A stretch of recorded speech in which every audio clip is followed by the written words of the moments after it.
यह हरामी पिता अपनी बेटी को अपनी बातों में उलझा लेता है। तभी इस लड़की की माँ पीछे से आती है और उस पर केरोसिन डाल देती है। लड़की अचानक डर जाती है। तभी उसके पिता उसे माचिस की तीली से जला देते हैं। तो आपने यह मूवी सीन इंस्टाग्राम या फिर यूट्यूब शॉर्ट्स पर कहीं और जरूर देखा होगा। आप भी सोच रहे होंगे कि आखिर इस लड़की को क्यों जलाया जाता है। तो आज मैं एक्सप्लेन्ड बाय मैलिक चैनल पर आपको इस पूरी फिल्म के बारे में बताने जा रहा हूं, जिसका नाम है 12 बजे। तो चलिए शुरू करते हैं। तो फिल्म के शुरुआती सीन में हमें दिखाया गया है कि एक आदमी अपने काम से घर लौट रहा है, लेकिन तभी उसे लगता है कि कोई उसका पीछा कर रहा है। लेकिन जब वह पीछे मुड़कर देखता है तो वहां कोई नहीं होता। वह ऐसे ही डर जाता है। जैसे ही वह चलना शुरू करता है, उसे फिर से लगता है कि कोई उसका पीछा कर रहा है। लेकिन जैसे ही वह पीछे मुड़कर देखता है तो वहां कोई नहीं होता। लेकिन अब वह बहुत डर जाता है और फिर वह अंधेरी गलियों से अपने घर की तरफ भागने लगता है। लेकिन तभी वह देखता है कि गली में उसके सामने एक औरत खड़ी है। वह महिला उसके पास जाती है और उस पर चाकू से वार कर देती है। अब हमें दिखाया जाता है कि शहर में कई लोगों की अजीबोगरीब तरीके से हत्या की जा रही है। पुलिस विभाग भी उस हत्यारे की तलाश में है, लेकिन उन्हें अभी तक कोई सुराग नहीं मिला है। लोगों का मानना है कि यह हत्या किसी साइको किलर ने की है। अगले सीन में हमें घर पर दिखाया गया है, जहां यह लड़की अचानक अपने बिस्तर से उठकर शीशे के सामने खड़ी हो जाती है। थोड़ी देर बाद वह फिर से सो जाती है। अब हमें दिखाया गया है कि 2 पुलिस वाले अपनी ड्यूटी खत्म करके घर जा रहे हैं, लेकिन तभी उन्हें भी लगता है कि कोई उनका पीछा कर रहा है। लेकिन जब उन्होंने भी देखा तो वहां कोई नहीं था। बड़ा अधिकारी वहीं रुकना चाहता था, लेकिन पीछे बैठा पुलिस अधिकारी कहता है, चलो सर। लेकिन फिर वह एक सुनसान जगह पर जाकर रुक जाता है। वह वहां एक बच्चे को देखता है और उसे अपने पास बुलाता है। जैसे ही एक पुलिस वाला उस बच्चे के पास जाता है, उस बच्चे ने अपने हाथ में कुछ छिपा रखा था। जैसे ही पुलिस वाला उसके पास आता है, वह उसके सिर पर वार करता है और उसे नीचे गिरा देता है। लेकिन तभी पीछे से कोई आता है और दूसरे पुलिस वाले को मार देता है। इस घर में दिन भर तो वही सास बहू लड़ती रहती हैं, लेकिन रात को उनकी बेटी उठकर शीशे के सामने खड़ी हो जाती है और फिर सो जाती है। घर वाले देखते हैं कि उन्हें कहीं से एक अजीब सी आवाज आ रही है। तभी उन्हें समझ में आता है कि आवाज सामने वाली अलमारी से आ रही है। जैसे ही वो दरवाजा खोलकर देखते हैं तो उनकी बेटी वहां बैठी हुई थी। उन्हें कुछ समझ में नहीं आता कि उसके साथ क्या हुआ। अगले दिन वही लड़की अपने बॉयफ्रेंड के साथ मस्ती करने तालाब पर जाती है। उसका बॉयफ्रेंड तालाब में आने की जिद करता है। पता नहीं उस बदतमीज के दिमाग में क्या चल रहा था।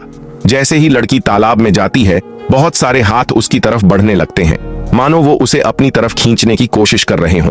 लेकिन चौंकाने वाली बात यह थी कि उसका बॉयफ्रेंड उसके हाथ नहीं देख पाया। लड़की बहुत डर जाती है और इधर उधर देखने लगती है। वह चीखना चाहती थी, लेकिन उसके मुंह से आवाज नहीं निकल पाती थी। और अगर आप चाहते हैं कि आपके साथ ऐसा कभी ना हो तो वीडियो को लाइक करें, क्योंकि मैं तुम्हारी पसंदीदा फिल्म के बारे में बता रहा हूं। अब हर रात लड़की का यही ड्रामा होता था, लेकिन आज वह पागल हो गई है। अब लड़की के पिता को धीरे धीरे लगने लगा है कि उसकी बेटी में कुछ समस्या है, इसलिए वह उसे लेकर डॉक्टर के पास आता है। लेकिन डॉक्टर का ध्यान नर्स पर है। लड़की के पिता की बातों पर ज्यादा ध्यान नहीं देते। नर्स भी बुरे इशारे करके डॉक्टर को बुलाना चाहती थी। पता नहीं वह क्या चाहती थी। जैसे ही लड़की और उसका पिता घर आ रहे थे, रास्ते में एक साध्वी लड़की को कोड़े से पीटा गया। लड़की की पूरी दुनिया उलट गई, लेकिन फिर उसके पिता उसे झटका देकर जगा देते हैं। तो हमें पता चलता है कि यह सिर्फ लड़की का भ्रम था। अब लड़की अगले दिन उसी अस्पताल में जाती है, जहां वो अपनी गंदी नजर इस नर्स पर डालती है। नर्स भी देखकर हैरान रह जाती है। पता नहीं उसके दिमाग में क्या चल रहा था। नर्स के जाते ही डॉक्टर वहां आ जाता है। वह लड़की भी उसे गंदी नजरों से देखने लगती है। लेकिन जैसे ही डॉक्टर इंजेक्शन लगाना शुरू करता है, लड़की जोर से चिल्लाती है और अपने पापा को बुलाती है और कहती है कि यह डॉक्टर मुझे चिढ़ाने की कोशिश कर रहा था। लड़की का पिता आता है और डॉक्टर को पीटना शुरू कर देता है। लेकिन अब लड़की के भाव पूरी तरह बदल चुके थे। वह अपनी माँ को नाम से पुकारती है और कहता है, मेरे लिए कॉफी लाओ। यह सुनकर लड़की की दादी और उसकी माँ बहुत हैरान हो जाती हैं। अब लड़की का पिता भी वहां आ जाता है, लेकिन वह उसके सामने अपनी माँ को गाली देती है। अब लड़की का पिता उसे फिर से जगाता है। जैसे ही लड़की को होश आता है, वह कहती है, पापा, मैंने क्या किया? आप सब मुझे ऐसे क्यों देख रहे हैं? दरअसल लड़की को कुछ भी पता नहीं है कि उसके साथ क्या हो रहा है। अब लड़की का पिता अपने दोस्त के पास आता है और उसे सारी समस्याएं बताता है। उसका दोस्त उसे समाधान भी बता रहा होता है। तभी लड़की वहां आ जाती है और कहता है, अरे बुढ़े, मुझे सब पता है कि तुम मुझे हर रात याद करते हो और खूब हाथ मारते हो। लड़की का पिता यह सब सुनकर हैरान हो जाता है। वह लड़की को रोकता भी है, लेकिन वह नहीं मानती और बूढ़े को पीटना शुरू कर देती है। अब लड़की के पिता को कुछ समझ नहीं आता और वो लड़की को लेकर एक तांत्रिक के पास आता है, लेकिन यहाँ आते ही तांत्रिक लड़की को चप्पलों से पीटना शुरू कर देता है।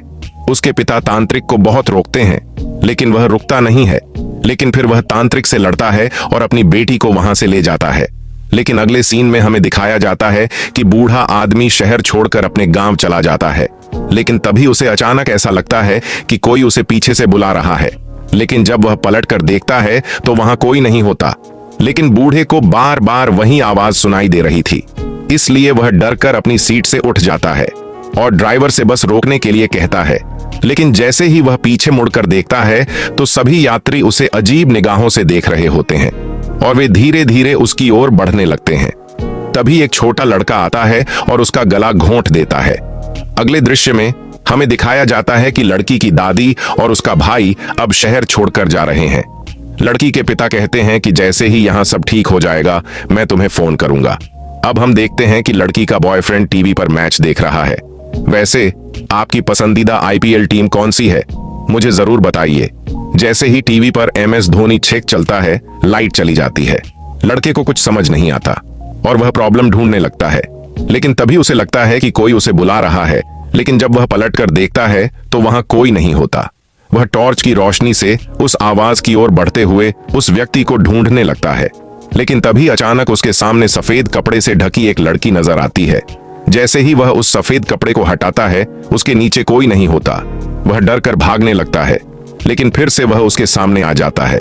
वह दूसरी तरफ भागता है, लेकिन जैसे ही वह किसी चीज से टकराकर नीचे गिरता है, उसके गले में लोहे की कील फंस जाती है, जिससे उसकी वहीं मौत हो जाती है। अब लड़की का पिता उसे एक दूसरे पढ़े लिखे तांत्रिक के पास ले जाता है, जहां यह तांत्रिक टॉर्च से उसकी आंखों में रोशनी डालता है और उसे सम्मोहित कर देता है। फिर उससे पूछता है कि तुम कौन हो। जवाब में लड़की उसे बताती है कि मैं बाबू हूं। तांत्रिक उससे पूरा नाम बताने को कहता है, लेकिन लड़की कहती है तुम्हारा उससे क्या लेना देना। अब हम उस अस्पताल में दिखाए जाते हैं जहां लड़की पहले आई थी। तार्किक रूप से ये दोनों डॉक्टर यहां अभी भी प्यार में हैं। डॉक्टर नर्स को एक कमरे में ले जाता है और वहां उसका तापमान जांचता है। चेहरा धोते समय लड़की अजीब सा चेहरा बनाती है। इधर डॉक्टर भी अपना कुछ सामान ढूंढ रहा है। नर्स भी उसके पास जाती है और उसे गले लगा लेती है और वह डॉक्टर की पीठ पर एक परमाणु चीज चिपका देती है। लेकिन फिर हम देखते हैं कि डॉक्टर ने नर्स की पीठ पर भी हमला किया, लेकिन उन्होंने यह खुद नहीं किया और वे दोनों वहीं मर जाते हैं। अगली सुबह टीवी पर खबर आती है कि एक डॉक्टर और एक नर्स ने एक दूसरे को मार डाला। यह सुनकर लड़की के पिता को बहुत आश्चर्य होता है, लेकिन फिर लड़की कहती है कि मैंने उन दोनों को मार दिया। फिर लड़की का पिता पुलिस स्टेशन आता है और कहता है कि उसे पता है कि शहर में यह हत्या कौन कर रहा है, लेकिन पुलिस अधिकारी उसे पागल समझता है और उसे शहर से बाहर निकाल देता है। लेकिन फिर वह कुछ ऐसा कहता है जिसे सुनकर पुलिस अधिकारी बहुत हैरान हो जाता है, क्योंकि उसने कुछ ऐसी बातें बताई थीं जो पुलिस ने अभी तक मीडिया को नहीं बताई थीं। वह बहुत हैरान होता है कि उसे यह सब कैसे पता चला। अब पुलिस अधिकारी उस आदमी को लेकर उसके घर आता है। पुलिस अधिकारी जैसे ही घर में घुसता है, उसके सामने एक लड़की बैठी होती है। वह लड़कों वाली आवाज में कहती है कि तुम मुझे भूल गए, मैं बाबू हूं। जैसे ही पुलिस अधिकारी उसका नाम और आवाज सुनता है, उसे पसीना आने लगता है और वह घर से बाहर निकलकर वापस पुलिस स्टेशन चला जाता है। अब यह लड़की, जिसमें साइको किलर बाबू की आत्मा थी, उन्हें बताती है कि 2 साल पहले इस पुलिस अधिकारी ने मुझे मार दिया था और तब से मेरी आत्मा इधर उधर भटक रही थी, लेकिन फिर मुझे आपकी बेटी का शरीर मिला। वह कहता है कि मुझे आपकी बेटी का शरीर बहुत पसंद आया, मैं इसका भरपूर आनंद ले रहा हूं। अगले सीन में हमें जिसकी मां अभी भी सांस ले रही है, वह अपने बेटे से कहती है कि मैं मरना नहीं चाहती। तभी देबू को लड़की के पिता का फोन आता है। वह कहता है कि मेरी बेटी बहुत मुश्किल से गुजर रही है, तुम तुरंत मेरे घर आ जाओ। देबू जैसे ही घर जाता है और लड़की का हाथ पकड़ता है तो वह कहती है कि मैं मरना नहीं चाहती। देबू, मुझे बहुत डर लग रहा है। देबू जैसे ही यह बात सुनता है, पुलिस अधिकारी के भी पसीने छूटने लगते हैं, क्योंकि लड़की अपनी मां की आवाज में बोल रही थी। पुलिस अधिकारी बहुत डर जाता है और वहां से भाग जाता है। फिर अगले सीन में हमें इस पुलिस अधिकारी के बारे में बताया जाता है जो अब पुलिस स्टेशन पहुंच चुका था। उसके वरिष्ठ अधिकारियों की कुछ मीटिंग चल रही थी, लेकिन वह सभी पुलिस अधिकारियों को बाहर भेज देता है और अपने साथ हुई घटना के बारे में बताता है। वह कहता है कि आपको याद है सर, मैंने 2 साल पहले बाबू नाम के एक साइको किलर को मारा था। उसी साइको किलर की आत्मा एक लड़की के अंदर आ गई है और शहर में ये सारी हत्याएं कर रही है। पुलिस अधिकारी उसकी बात पर यकीन नहीं करता है और उसे लगता है कि काम के बहुत ज्यादा दबाव के कारण उसकी मानसिक स्थिति ठीक नहीं है। वह उसे किसी तांत्रिक को दिखाने के लिए कहता है। पुलिस अधिकारी के घर आते ही उसकी पत्नी उससे झगड़ने लगती है। दरअसल पुलिस अधिकारी का किसी दूसरी महिला के साथ संबंध था, लेकिन पुलिस अधिकारी उसे जवाब दिए बिना ही अपने साथ हुई घटना के बारे में बताने लगता है। उसकी पत्नी को लगता है कि उसका पति मामले को टालने की कोशिश कर रहा है। उसे अपने पति पर बहुत गुस्सा आता है। अब पुलिस अधिकारी भी बहुत गुस्से में था और वह गुस्से में अपनी पत्नी का गला घोंटकर उसे मार देता है। क्योंकि बाबू की आत्मा अब पुलिस अधिकारी के अंदर आ चुकी थी, इसलिए वह धीरे धीरे पीछे हट जाता है और अपनी बंदूक निकालकर माथे पर रख लेता है और ट्रिगर दबा देता है। अगले सीन में हमें फिर से बड़े पुलिस अधिकारी को दिखाया जाता है जो उसी तांत्रिक के पास आया था। वो बताता है कि मेरा जूनियर पुलिस अधिकारी बहुत अजीब बातें कर रहा है। वो कह रहा है कि जिस साइको किलर की उसने 2 साल पहले हत्या की थी, उसकी आत्मा एक लड़की के अंदर आ गई है। यह सुनकर तांत्रिक को फिर से पसीना आने लगता है, लेकिन तभी पुलिस अधिकारी का फोन आता है। फोन कटते ही वह तांत्रिक से कहता है कि जिस पुलिस अधिकारी से तुम बात कर रहे थे, उसने अपनी पत्नी की हत्या कर दी है और आत्महत्या कर ली है। ऐसा कैसे हो सकता है देबू? अब तांत्रिक और पुलिस अधिकारी उसी लड़की के घर आते हैं। वह लड़की पुलिस कमिश्नर से ऐसी बातें कहती है कि पुलिस अधिकारी पागल हो जाता है। वह यह भी कहती है कि शहर में सारे मर्डर मैं ही कर रही हूं और अब तुम मेरा कुछ नहीं कर सकते, क्योंकि अगर तुम मर गए तो तुम पुलिस अधिकारी को कैसे मारोगे, क्योंकि इसके लिए तुम्हें लड़की को मारना होगा। अब लड़की के माता पिता, पुलिस अधिकारी और तांत्रिक आते हैं। वे देसी तांत्रिक के पास आते हैं। यह तांत्रिक उन्हें कुछ ज्ञान भी देना शुरू करता है, लेकिन फिर अचानक उनके शरीर में अजीबोगरीब हरकतें होने लगती हैं। उसे देखकर ऐसा लग रहा था जैसे कोई उसे मारने की कोशिश कर रहा हो। उसका पूरा शरीर टेढ़ा हो गया था। सारे झूले देखकर उसके आसपास के सभी लोग डर जाते हैं, लेकिन तभी तांत्रिक का शरीर अचानक हवा में उड़ने लगता है और अचानक नीचे गिर जाता है और उसकी मौत हो जाती है। अब ये लोग गाड़ी में वापस आ रहे हैं। तभी देबू कहता है कि अब इससे छुटकारा पाने का एक ही रास्ता है। वह कहता है कि इसके लिए तुम्हारी बेटी गौरी को मारना पड़ेगा। यह सुनते ही लड़की का पिता क्रोधित हो जाता है और तांत्रिक को मारना शुरू कर देता है, लेकिन फिर वो उसे समझाते हुए कहता है कि हम जानते हैं कि वो तुम्हारी बेटी है, लेकिन अगर हमें उस साइको किलर से लोगों को बचाना है तो हमें तुम्हारी बेटी को मारना पड़ेगा, वरना भगवान जाने उसके अंदर की आत्मा कितने मासूम लोगों की जान ले लेगी और अब तुम्हारी बेटी का भी कोई भविष्य नहीं है, क्योंकि वो आत्मा उसे छोड़ने वाली नहीं है। इसलिए ये पिता अपने दिल पर पत्थर रखकर अपनी बेटी को मारने के लिए तैयार हो जाता है।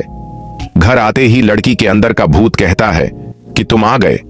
अपना काम करने के बाद मैंने देखा कि तुम उस तांत्रिक के पास गए थे, लेकिन दुर्भाग्य से मैंने उसे मार दिया। लेकिन लड़की की मां अब कमरे के पीछे चली गई थी। यहाँ यह लड़की भी अपने पिता से बात कर रही थी। इसका मतलब है कि उसके शरीर में आत्मा बात कर रही थी। वहां मां एक बाल्टी पानी खाली करती है और उसमें केरोसिन डालना शुरू करती है। जैसे ही केरोसिन डाला जाता है, वह दरवाजे के पास आकर खड़ी हो जाती है। अब सही मौके का फायदा उठाकर वह बाल्टी ले आती है और उस केरोसिन को लड़की पर डाल देती है। इससे पहले कि लड़की कुछ समझ पाती, उसके पिता माचिस जलाकर लड़की पर फेंक देते हैं और वे दोनों तुरंत घर से बाहर भाग जाते हैं और दरवाजा बंद कर लेते हैं। लड़की अंदर चिल्ला रही है, लेकिन तभी अचानक लड़की चिल्लाने लगती है कि पापा पापा मुझे बचा लो। पापा को लगता है कि उसने अपनी बेटी को जला दिया है, इसलिए वह वापस अंदर भागने लगता है, लेकिन तांत्रिक उसे पकड़ लेता है और कहता है, क्या तुम भूल गए हो? वह आत्मा किसी की भी आवाज में बोल सकती है और वह तुम्हें सिर्फ बेवकूफ बना रही है। और इसी के साथ यह फिल्म एक संदेश के साथ समाप्त होती है। तो दोस्तों, कृपया हमें कमेंट में बताएं कि आपको फिल्म का एक्सप्लेनेशन कैसा लगा और वीडियो को लाइक और सब्सक्राइब अवश्य करें।